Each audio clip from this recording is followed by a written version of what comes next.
Jackson. Marlon Jackson. Oh, just like the Dykes from the Jackson 5. That's like Marlon Jackson. I was here first. Oh, okay. You were here. We're named after him. And you said you're 62, years young, I and never had a job. I just go live where there's an economy. wow. And As consumers, that's what you need if you have a product or service, somebody who can buy it. so you weren't looking for a check or a job. No. You was looking for a consumer. I'm looking for some money. All right. So and you learned at an early age that you don't need a job to get money. Well, I saw my dad, who was a strong Leo man, worked at the steel mill. And what happened was they laid everybody off when the Vietnam War went over, and all these men became punks and weak, and they weren't taking care of them. And I said to myself, man, I'm not going to give nobody a chance to fire me. Wow. And I'm not going to do it because it broke my heart to see my dad, become this. Because all he knew was steel. He didn't know anything. They didn't train him to do anything else. And he died early at 55. I mean, it really, that's when the wino got started, because all these guys who got laid off would just sit around drinking wine and playing checkers, and you know what I'm saying? Right, wow. And just giving up on life because they didn't know what else to do. Wow. So for you, being an entrepreneur wasn't just about money, it was about preserving your manhood. Yeah, man, I'm not a good man. I can't work for nobody. I love it. I can't have a boss.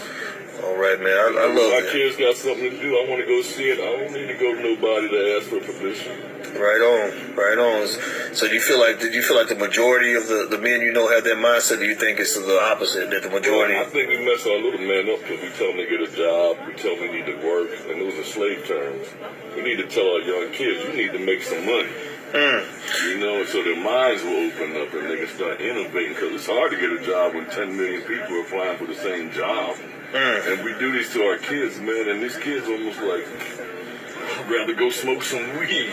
Wow. Than try to compete with a bunch of everybody with applications standing in line for 2 or 3 days, you know what I mean? And they could have been using that same time to go out here and wash windows or clean cars. I know a guy at the car wash up there makes $400 a day.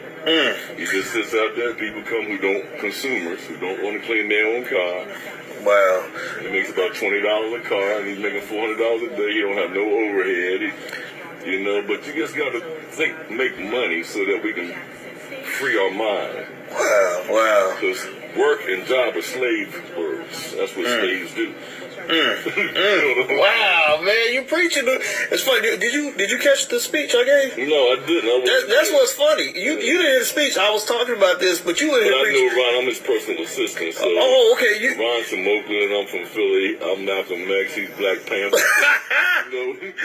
Wow. So we get it, man. We just try to get everybody else to get it. Well, you preaching to me, man, and I learned a lot of my manhood from the big brothers like yourself that teach me what manhood really looks like.